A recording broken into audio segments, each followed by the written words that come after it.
Hey everyone, welcome. Dominic here, and we're joined by Katy. Welcome, Katy. How are you? Good. How are you doing? Good, good, good. So today is kind of an off-the-cuff conversation, part of the Catholic Author show. What we're going to talk about today is fairy tales, fantasy, myth.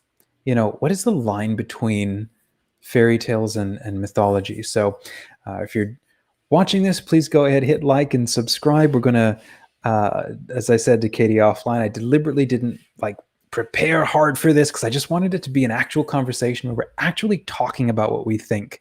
And we look forward to your questions. Go ahead, as you have questions, put them in the comments. We might do a follow-up or just do some FAQs or something. So very briefly, I am the founder of Catholic Author and of Smart Catholics. Catholic Author is a project of Smart Catholics. Lifelong writer. I love fantasy. I love science fiction. Katy, I think you and I are both Stargate fans. I love Star Trek and Star Wars, all that stuff. Lord of the Rings, fantasy. So I was the consummate book nerd growing up. So Catholic Author is a way to create, it's what it is. It's the creative community for the modern Catholic author, and it just grows out of my own hunger to want to create a place for us online that I don't really, find one with the kind of focus that we have on encouraging us to have fun and write the kind of fiction that we feel we really want to write. And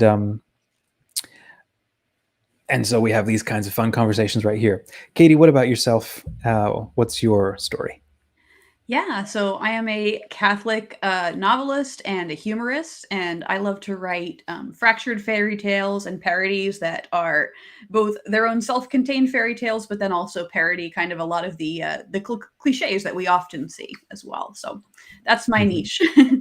That's awesome. And as you can see, out the gate already, we are, what is it? Trope bending, genre bending. We're up. There comes to a point where it's like there aren't really any hard lines. It's not that what's the word? Calculative. It's far more of a contemplative discipline, if we want to use some fancy words. Okay, so getting into the topic today, a member of the Catholic Author group sent me this really good question. She was just grappling, where is the line between fairy tales and mythology?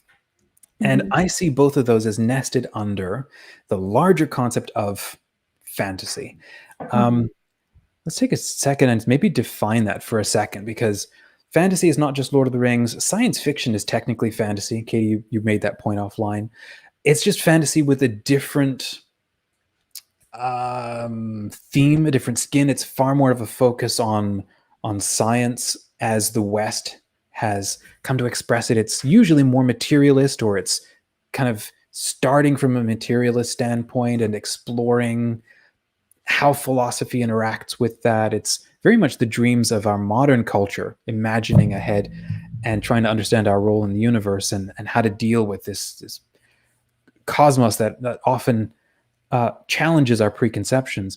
But here, I'll take a stab at defining fantasy. I'm curious where you go, Katy. I see fantasy as it's an imaginative genre of exploring the human psyche, the human spirit, the human relation to the cosmos, to the universe, to God, to each other, to other cultures, to archetypes. But it's a fundamentally imaginative space, and it's a way to step out of things that we see in our culture, things that are normative around us, and it's a way to step outside of those into almost a realm that is archetypal, into themes that are usually cross-cultural, that are maybe even transphysical. Like the idea of an elf is something that exists in almost every culture. Every culture has dwarves. Every culture has witches and dragons. We don't see these embodied around us, but they are realities that sort of embody or incarnate in different ways, but they exist everywhere. And so we step out of what is normal, and then we combine them, use them. But again, it usually has some kind of a purpose. We're trying to explore or wrap our heads around or walk around some kind of idea that fascinates us, or some kind of an event that has meaning. and telling that within the confines of, like, say, pre-industrial, I don't know, English culture would not allow people to identify with that or see it, So you put it in a creative world, or something that as Tolkien would say, you subcreate a universe or a world that is distinct from our experiences, and then you can, in a way, more safely play with ideas and present ideas, and the mind isn't going to start from that calculating space. We're now more able to contemplate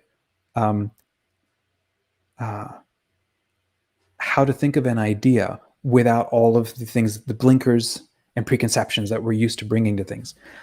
That feels very long and winded. How would you define fantasy? Yeah, so I would say that human beings, some consciously, some subconsciously, have a fascination with the unknown. We all are aware that there's more about the universe that we don't know than we actually know. And that can be everything just from, physical science things, but I think for the purpose of fantasy, a lot of it is exploring ethics, it's exploring the supernatural, what's our place in the universe, all of these kinds of questions. Mm-hmm. And fantasy gives us a safe space to do that, so we can kind of disconnect ourselves from the physical world, right? So for example, we can use dragons and elves to explore themes about facing your fears, about interacting with different peoples and different cultures, and all the kinds of things that we do every day in the real world. But putting them into a fantasy world kind of gives us this safe emotional disconnect from whatever real baggage might come with, say, exploring those topics in a realistic setting. Mm-hmm. And one thing I will note too, and this is talking about fantasy and sci-fi being very closely connected, and also about fantasy being a way of exploring the unknown. Mm-hmm. One of the places that all of these sort of mythological creatures come from is because in the old days, shall we say, in the medieval world and before that, you would have just vast amounts of wilderness around you. A lot of people hadn't even been more than like 15 miles outside of their town in their lifetime. They just didn't know what was out there. And so they would come up with creatures like, fairies and elves and all these kinds of things, very much how in modern times, we look at space and we don't know what's out there. So we put aliens in space, and that's kind of our way of imagining, filling in those imaginary spaces with things, because we don't know what actually is there. Mm-hmm. Yeah, no, I like how you made that point about it. It creates a space to disconnect from stuff that we're used to, so that we can kind of walk around an idea for the first time again, or from a new point of view. And I think that's what fantasy is really about. It's a different point of view, or a different combination of ideas. But if you do it in the real world, or in the world that we're used to, or a culture you're used to, all of that comes with our own preconceptions. And sometimes that can sort of bury an idea, and fantasy is a way to kind of break it out. And it's like, let's look at it from a new vantage point. So let's talk a little bit then about, like, this question came in: what's the difference between fairy tales and mythology? And let's describe that briefly, and then let's come back to the actual questions that have been posed. So let's walk around this for a minute. If we have, let's say that these distinctions that especially I'm making with CatholicAuthor, and trying to put it out there, that fairy tales and mythology, and we can even call them mystagogical, vision stories, or those kinds of things. I see them as existing on a continuum. They're kind of on a spectrum of this fantasy imaginative capacity that we humans have been gifted. So that being the case, when something is on a spectrum, it's kind of like a rainbow. Is when you stand back from it, you can see, oh, look, there's all the colors. But then when you magnify it, get right up in close, the colors just blend together, and they become almost impossible to actually tell apart. I think fairy tales and mythology and um, they're sitting on this spectrum of imaginative storytelling. When you stand away from them, you can see how they are distinct. So I'm going to take a stab at defining how I think that they are distinct.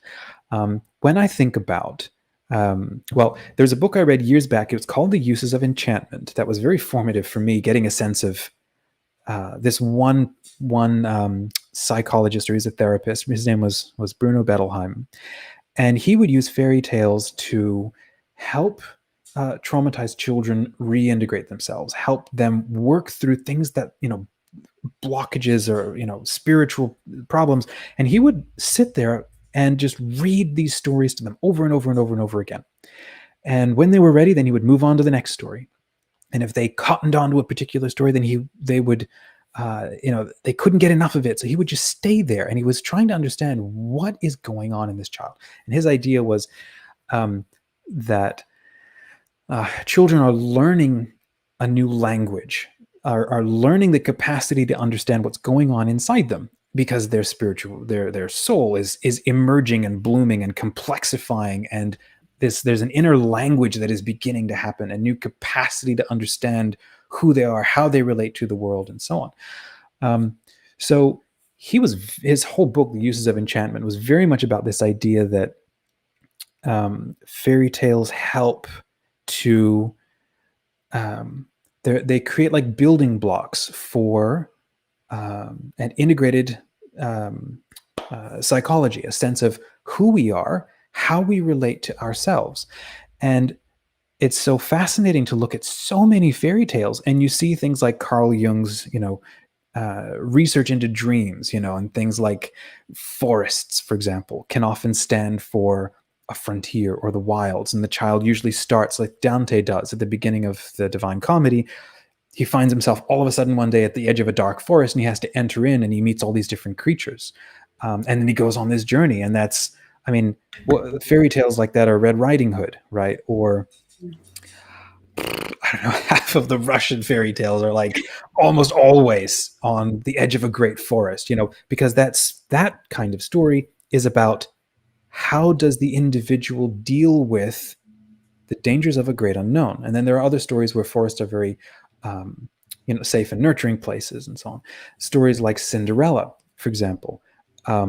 That's in one way the beauty of a fairy tale is that the stories that have endured and existed over a long time,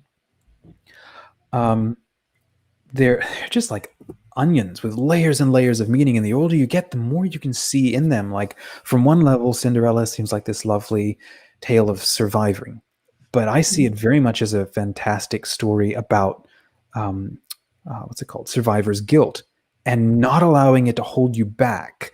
And a lot of us do, but when a good thing happens to her, she has the courage to actually overcome the devil she knows and accept a good thing and leave this narcissistic situation behind, So there's that side of fairy tales, and that really rings true to me, and why adults, we can keep going back to them, and we see ourselves in these characters, and we see these as little models for how should we be healthily integrated. Like there's one story of a girl, I can't remember the name of it right now, but she has a talking horse, and she gets to a place, and then she's her maid servant has an extremely forceful personality, and this girl she's a princess actually, has little to no gumption of her own. And I was reading this story recently to my little girl, and I was getting to the end of it, and I'm like, what is the point of this story? Because the maidservant takes her place and tries to marry the prince and executes the talking horse. And then throughout the whole story, I began to realize this is about a girl who has no sense of her own self-worth, her own voice, her ability to stand up for herself. And when her maidservant just tells her, get off your horse, give me your robes, and don't say anything, well, that's not much of a princess. By the end, she learns to exercise her own voice, her own strength, her own ability to actually communicate. And that's the point of that story, is especially if you're in a distinct role in our culture, you must learn to own your voice and not let other people run roughshod over you. So I think Lewis Carroll described fairy tales as a love gift from one generation to the next. And I think that's also a beautiful thing, because they sort of zip file, or they coalesce a lot of traits of a culture, of a people, of the particular religion, the morals of a time, and they pull it all into one little thing. And I see it very much about, self-identity. Let me pause there for a second, flip that over to you. What comes to your mind? How would you define a fairy tale? Yeah, absolutely. So I imagine that the person who submitted the initial question was asking for the purpose of the contest. Yeah, that's right. Um, and so on I'll start with the practical level, as I would say, as long as you're making a good faith effort to create a fairy tale, you're fine. Don't break your brain trying to determine, like, is this myth, is this fairy tale? Because honestly, there's so much overlap between Mhm. all of that. I would say that the key difference between a myth and a fairy tale, if we have to put a difference, is that a myth, at least some element of it is believed to be true by some generation of people. So sometimes it's like a religious story. You see a lot of myth around the lives of the saints. Like, there was a real person who maybe lived a very virtuous life, became, very holy, and then just kind of the generations afterwards started exaggerating things. Mhm. So, you have the story of Saint George killing a dragon. Maybe he did, maybe we didn't. We have no idea if he killed a literal dragon or if it was something else. But that's the myth surrounding Mhm. it. There's an element of truth in that, and then the rest kind of is exaggerated. Mhm. Uh, so that would be, I say, with a myth, where a fairy tale doesn't necessarily need to come from any basis in truth at all, or any believed basis in truth. So somebody can just pull And that when you say story out of truth, their head. you're talking about like historical, like a literal historical blow by blow moment in time. That's how you're referring to that, right? Yeah, I'm not Yeah. talking about philosophical truth. Yeah. I'm talking about, yeah, somebody actually existed. Saint George actually existed. We know that. We don't know if he actually killed a physical dragon. Mhm. Metaphorical dragon, sure. Yeah. Yeah. No, I think that's also a good point. Mhm. I think that again, if we're trying to make little distinctions so that we can move forward, so that we can understand these genres, I think fairy tales are usually very formulaic. Mhm. There's usually, the second child or the third child. There's three attempts to try something. There's almost always an attempt to do something, or there's a task that's given, and then there's almost always a failure, and then there's kind of a redeeming re-effort, or there's an impossible thing that is being asked to do. And Mhm. so somebody has to do something in a state of trust, or it's, so they're usually very formulaic. And if you're looking to understand fairy tales, grab a copy of Grimm, grab a copy of Andrew Lang. Well, not a copy. He's got hundreds. He went around grabbing all of the fairy tales and just putting them together, and uh, for posterity. There's so many fairy tales. So read them all, because they're uh, if you want to be good in that, know your material. So read lots of fairy tales. Now, Mhm. as things transition into um, mythology, you're right that mythology can often be the exaggeration, from like in a chronological sense, like, yeah, that didn't maybe actually happen. But what is happening is, again, we're talking about the realm of fantasy. So like with St. George, my understanding is that original story was him battling, I don't know, heretics at his time. And so it was more of an intellectual kind of thing, but it's just not as fun to talk about that around the campfire. So did that story of George and the Dragon happen? Is it true? The answer is yes. Did it happen chronologically? No, because it's a fantasy story. Mhm. Um, it's meant to be understood on the level of the imagination, on the level of archetypes, of philosophical truths, of things like that. So that's where, to define the difference, I see very much fairy tales about being about the inner life. Now, you'll find a lot of that in mythology too, but again, trying to sort of split them out on the spectrum. I see fairy Mhm. tales very much about the inner life of the person. Mythology is how the person relates to their culture and what they then do with their lives and with their identity. And that's why we get, I think, things like, well, there's the Greek myths, obviously, but in particular, there's stories like Hercules, right? Today, we're not telling stories of Greek gods and so on. So that level of mythical, ritual, religious storytelling of here's how the world works and this is why certain things happen this way. We're not so much talking about those kinds of myths. A lot of those are telling, they're kind of dramatized, fanciful stories to explain philosophical ideas.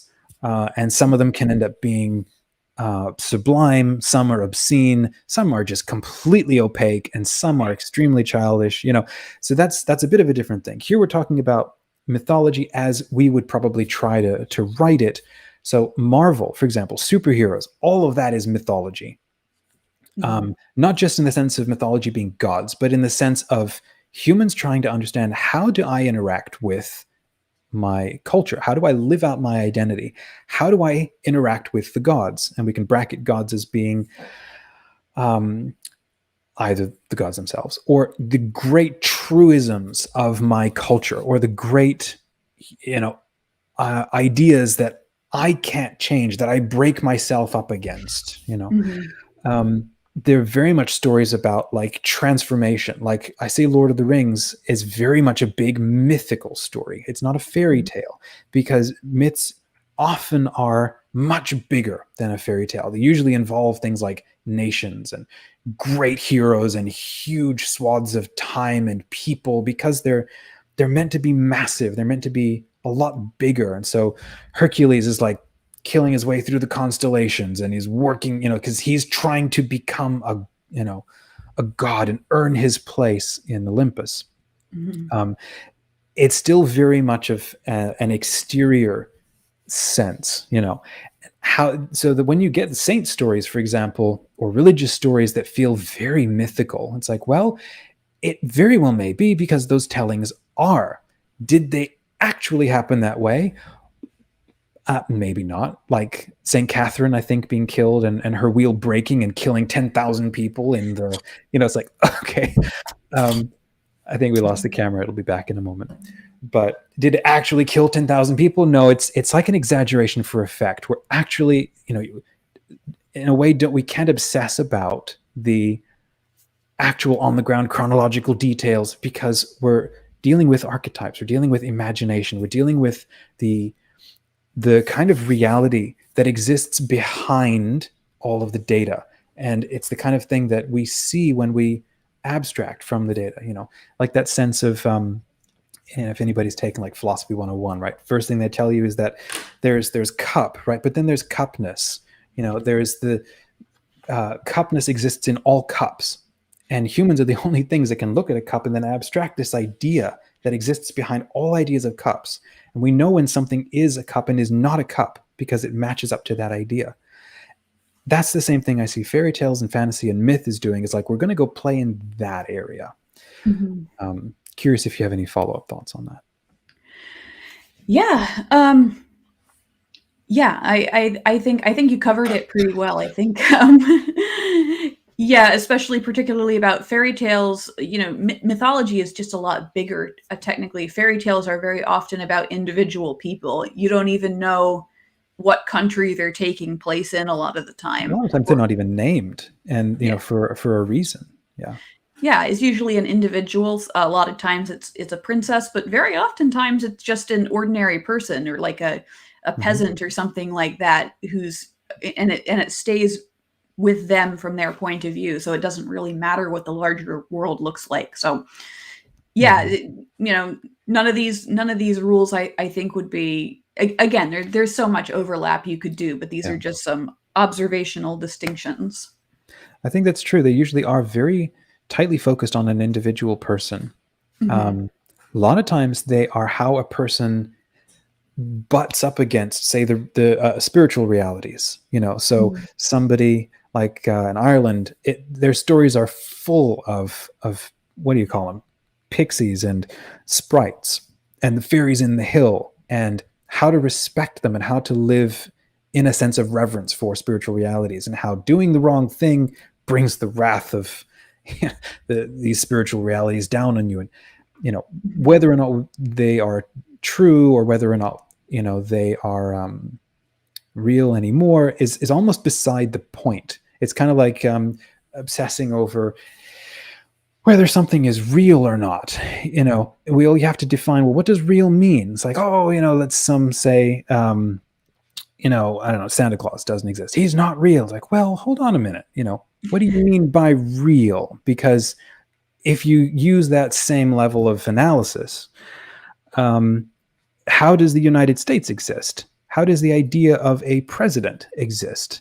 We know that they're real, but you can't find them anywhere. It's because we give them reality. We agree on their identity. And then someone who is a president steps into the role and they live up to that. And we judge, are you a good representative of that role or not? Same thing with fatherhood, motherhood, studenthood, warrior, these are archetypal concepts. They're real. The most obvious example of that is money, which is largely that's a fun one.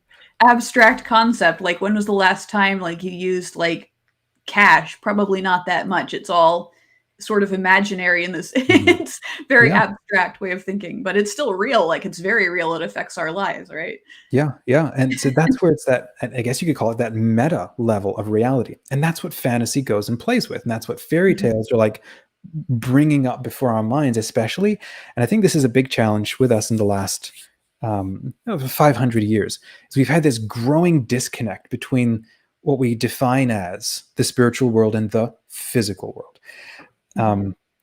Bracketing the fact that that's not even really an accurate breakdown, but that's where everybody just lives in. And if the scientific method has reinforced this distinction, this ability to put everything in test tubes and so on, it's very much the calculating mind, it's extremely important. And it's what everybody, especially in the first half of life, needs to get really good at. You have to get really good at being able to distinguish and define and separate and know what is and what isn't and so on. But then there comes that point, and maybe you can say the second half of life, where you step away from the calculating, dividing mind to look at the contemplative mind, to be able to then stop dividing and see things like the great unity behind all things, or these more non-tangible ideas that are just as real. And I think fantasy and fairy tales and mythology is okay, now we need to sort of step back from the data, step back from the physical, and let's start looking at these realities that inform these things, from the inside out. Go ahead. Yeah, I think I think a lot of people have the experience of going to the movies with that one friend who's sitting there during the movie oh, that would never happen. Oh my goodness, that you can't jump 10 feet, and you just want to strangle them. You're turn, you just stop and have fun and enjoy the movie. I think that because we're a very analytical culture, and we're very, because we have so much media around us, we are always asking ourselves, is this real? What's the data? And we should be, because that's really important. But sometimes you go to a movie and I don't care if they're running away from an active volcano and is completely unrealistic. I'm just here to kind of see people overcoming this great obstacle. That's what I care about. It's I remember someone once describing, when the Hebrews wrote the scriptures, sacred scriptures, they were interested in, what does it mean? And a lot of us today are did it happen? And those are two very different levels of thinking. What does it mean isn't as worried about the blow by blow details, because what's more important is, what should I be understanding about this? And I think that's the level at which to, look at fantasy and look at fairy tales and mythology. What should I be understanding from this? And I think that when you start looking at it from that point of view, you can start bracketing out, okay, there's a lot of fairy tale elements in this particular myth, but and a lot of these myths feel like fairy tales. But again, there's a distinction between, I think you mentioned offline, fables and fairy tales. How did you define fables again? Yeah, so fables, the most obvious distinction is that fables always have a obvious moral at the end of them. Fairy tales, sometimes they do, sometimes they don't. Mhm. Um, And yeah, that's where it's very much a spectrum. Yeah, yeah. like fables will often have animals in them, Mhm, um, because they're not about they're not trying to do the same thing. They are trying to be absolutely clear. Whereas mhm, fairy tales are more like little, I don't know, Trojan horses in a sense. They're trying to not tell you and not be didactic. Some of them mhm, are. Again, that's part of that spectrum where they blend into each other. But fables are very, very clear. I think they're probably for a younger, simpler mindset. Fairy tales is like mhm, the next step up, where it's like there comes a point where I can't tell you. There's these emerging realities inside you of observation, of calculation, of spiritual resonance, whatever you call it, the growth and the development of the soul. And you need to, there are certain lessons you have to start learning as kind of a child, as a person. You need to develop the resilience to enter into the forests of life. How are mhm, you going to handle it? How are you going to react and respond to um, the numinous, as it's described? You know, the presence of spiritual realities, whether good or bad, or in other people, or mhm, those sorts of things. It's very much about the growth of the interior life, and then you move into mythology. Now I know who I am. What am I supposed to do with that? And mhm, that's usually why myths are named. You know, with a lot of fairy tales, they're not, so that you can identify or you see yourself. You know, mhm, some of them are going to be just ordinary people. I think in like Disney has taken a lot of the same kinds of stories, and they're usually featuring princes and princesses and so on. But in going and reading them, you know, our children don't usually think, oh, that princess went and did these things. No, they think I'm a princess and I'm going through this and I'm working through this idea. Being a prince or a princess in a fairy tale doesn't always just mean, oh, this person in a strata of society. It means somebody with an incredible innate dignity and a capacity for influencing others, you know. mhm, But then mythology is like, they're very clearly named. They're Hercules, they are Batman, they are, I don't know, Harry Potter, they are Superman, all of the, you know, Horus, all of these other characters, because they are living out, here is what we do in our culture. Here's what we believe. Here's how we live it out. Here's how we attain godhood. Or here's how we mhm, get to, you know, Olympus, or, you know, here's how we mhm. succeed in life.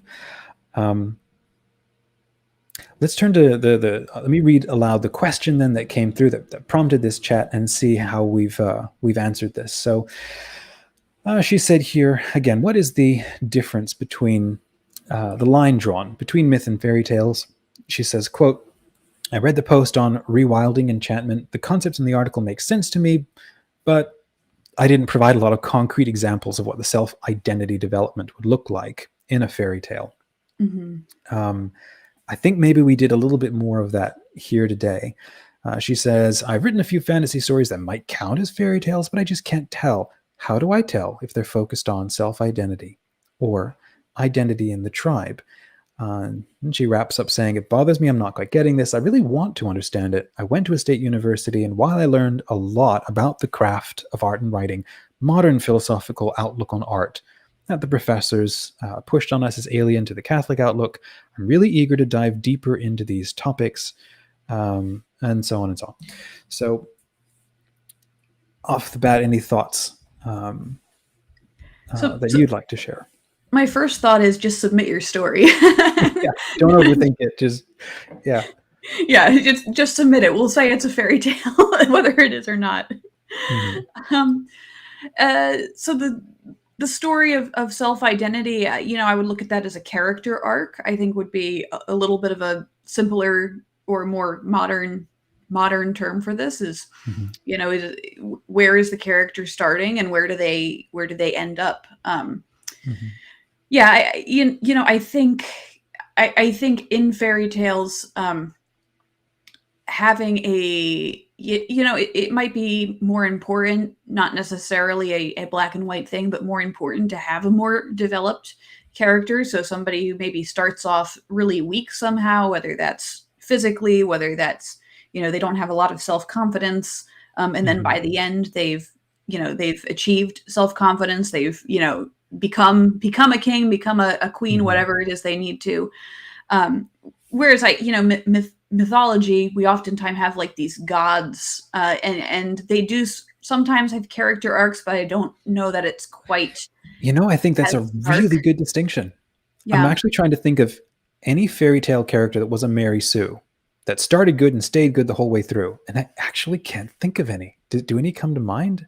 I mean, So maybe I'm thinking, Cinderella, but well, even if they start good and stay good the whole way through, there are some who do that. There's still usually some growth that occurs with them. yeah. So usually, so this one I'm thinking of, I don't remember what it's called, but it's, the two older brothers go on a quest, um, and they pass, like, one of them passes an anthill and thinks it would be funny to, like, drop water in the anthill. Mhm. And then one of them, like, ends up throwing, like, stones at a duck or whatever, and then they go on their quest and they end up getting cursed. The Mhm. youngest brother, somehow helps the ants out, Mhm. and then he helps the ducks out. And Mhm. later, the ants and the ducks come back and they help him to uncurse his brothers because he helped them.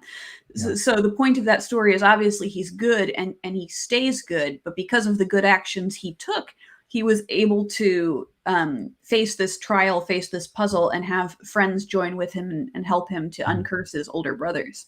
Yeah. Uh, yeah, so you can start good and stay good, so to speak, but there should be some Mhm. kind of a growth that takes place. Yeah. I think it's so interesting, that point. I'm I'm going to take let's see where this goes. Take the idea that with fairy tales, there is a growth, there is an accident, there is a bad choice that happens usually early on in the story that then Mhm, needs to be rectified, and you go through a series of steps. Again, it's usually quite formulaic. mhm, With mythology, I'm seeing if I can remember. I mean, like King Arthur is also mythology, but usually with especially a lot of ancient mythology, the characters they start good and they stay good because it's not so much about the interior change. The mhm, character has a clear sense of identity, and it's now about them overcoming the challenges. It's about having a good sense of identity and then how that meets the world and how it mhm, butts up against it, overcomes it, uh, integrates it, that sort of thing. mhm, Um, there's I'm trying to remember, like there's the one story of I think it's the Seven Swans, where there's like the one princess, and then the father goes and marries somebody terrible and she wants to kill all the children, and so he hides them, and then she turns all the brothers into swans, and the little girl escapes by hiding under the bed, and she spends what I think 7 years finding them, and then the only way to free them is to stitch um, I think certain robes for them, but she has to stay completely mute and completely silent for mhm, 7 years. And then she ends up marrying a king, and all she can do is still keep weaving these things and staying silent. She's accused of everything terrible, and they put her on the stake, and she's about to be burned when her brothers appear because it's at exactly the right time, and she throws these shirts that she's been weaving over them, and they all come back, and so on. So there's an example of a character who adheres to the good all the way through, and it's almost impossibly, in that sense, it's kind of, as I would sort of define, a bit of a mythical story. But here's where I think a difference is.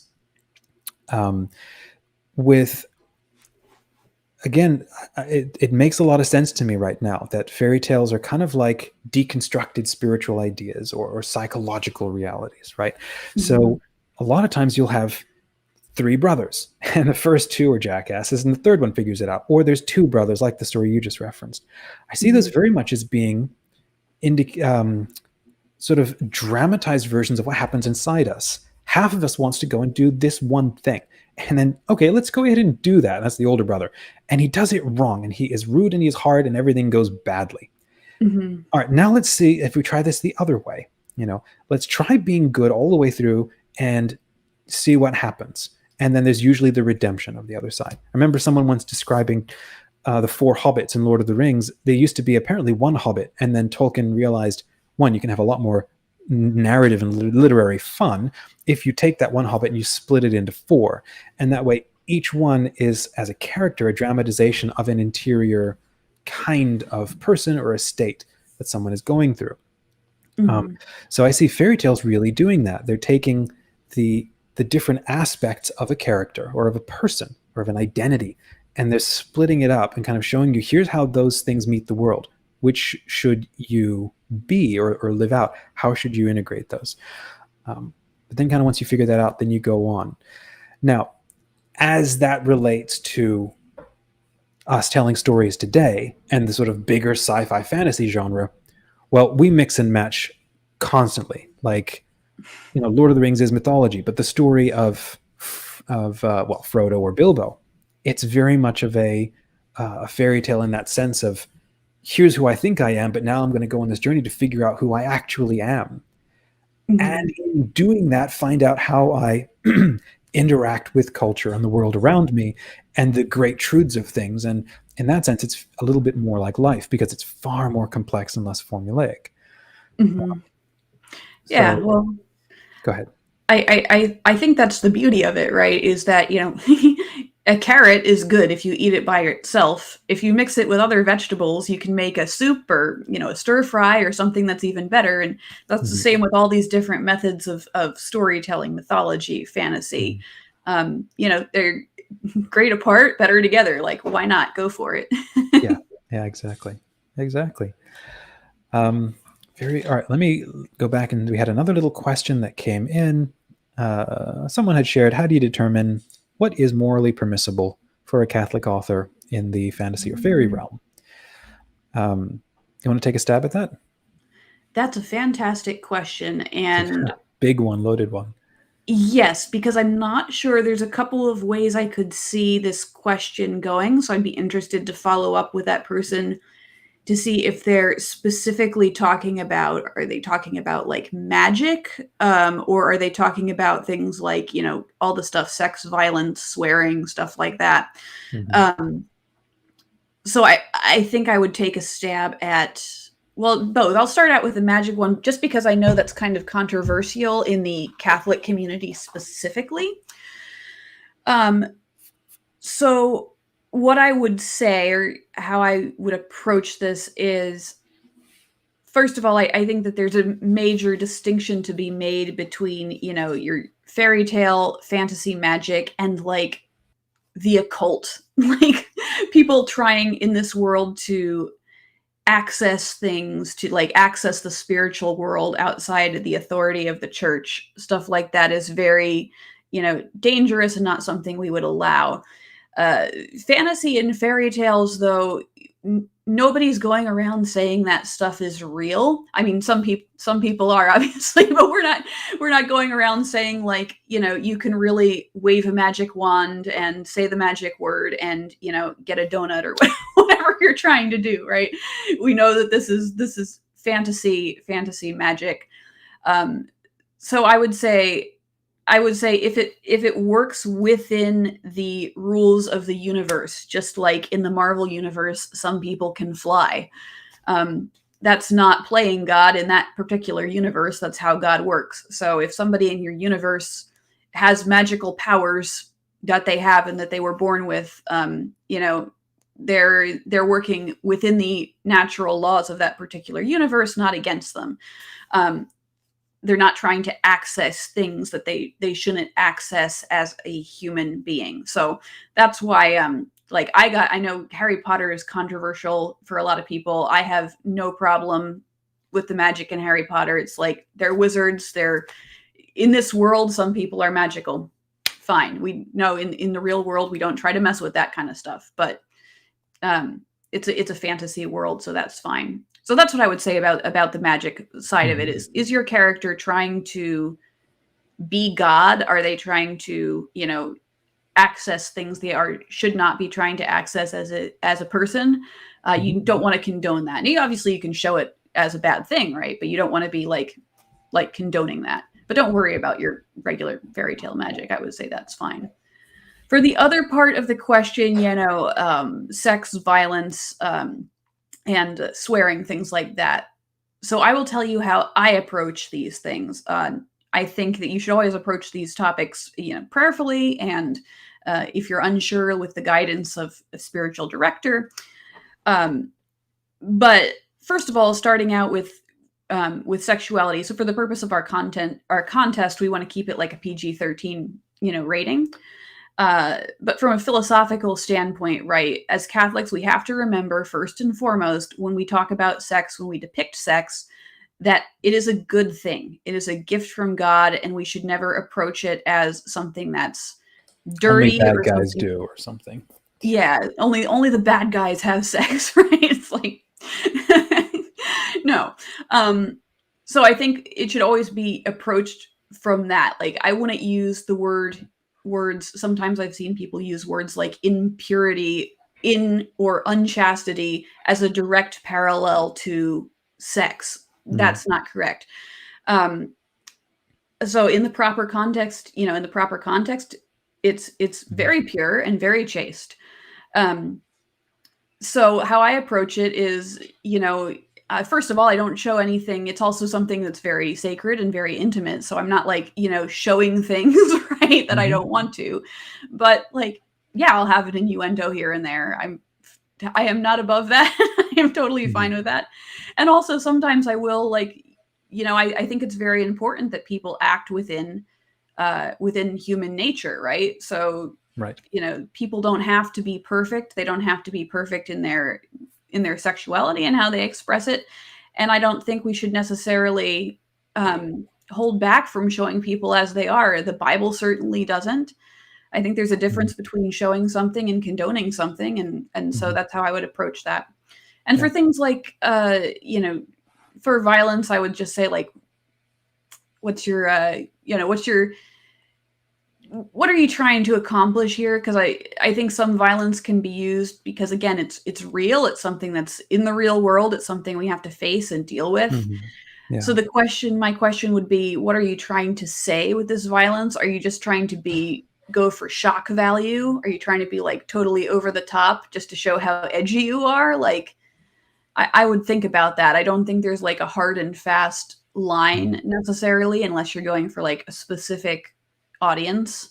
Mhm. Um, and yeah, I mean, like for swearing, I would never use God's name in vain. Is the only thing I would say. I am very different. People have different sensitivity levels, and depending on what age you're writing for, but like I don't have a problem writing people to talk as people really talk.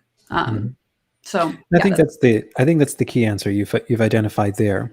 Um, and I took a stab at that in the course "How to Be a Catholic Author." Was the idea that um, it depends on your audience.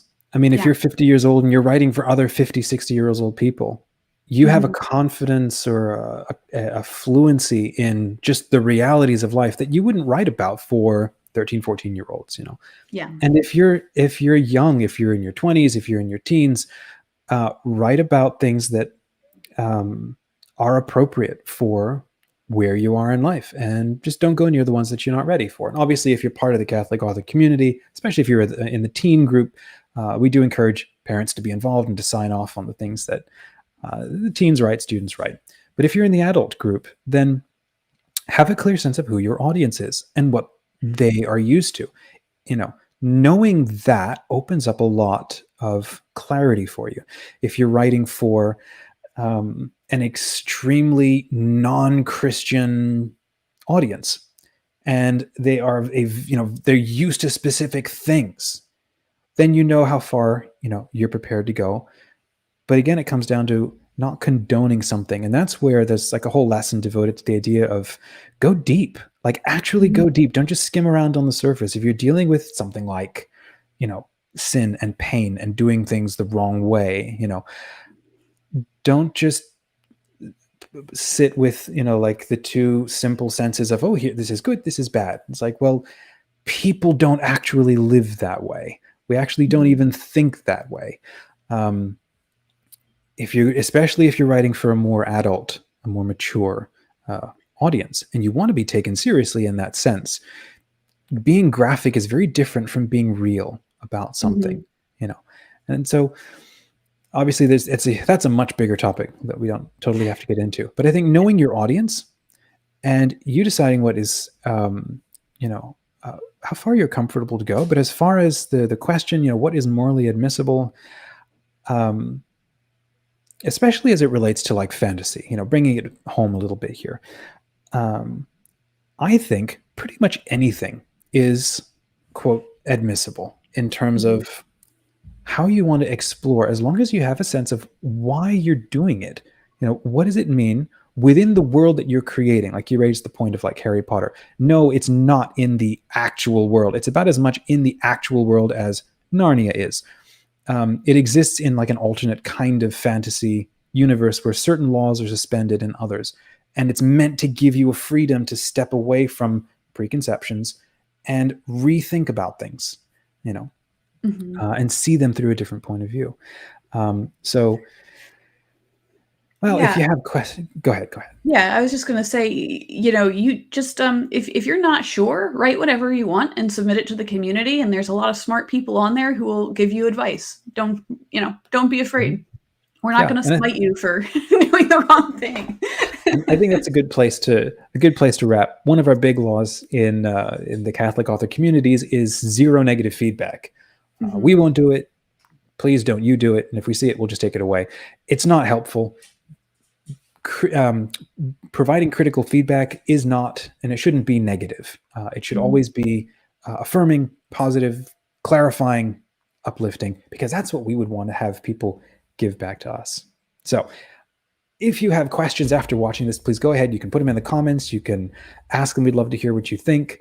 If you disagree, well, that's up to you. This is how we're circling these and hoping that they resonate with you. And if they do resonate with you, then come on over and join us at CatholicAuthor.us. You can sign up for our weekly email. If we have posts, it goes out as a digest Wednesday mornings, usually Eastern Standard. Come and join us in the teen group if you're between 13 and 17. And older than that, come and join us in the adult group. We have monthly challenges. As of this episode, we have a contest going on right now on fairy tales. Next quarter, we'll be talking about mythology, and we'll have a contest on that front.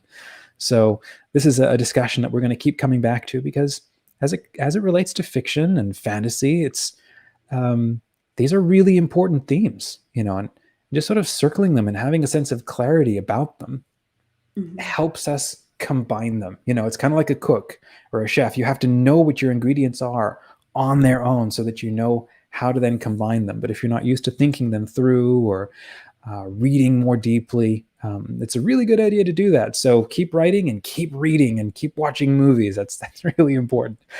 Thanks again, Katy. It was good to have you with us. Thank you, everyone, for watching.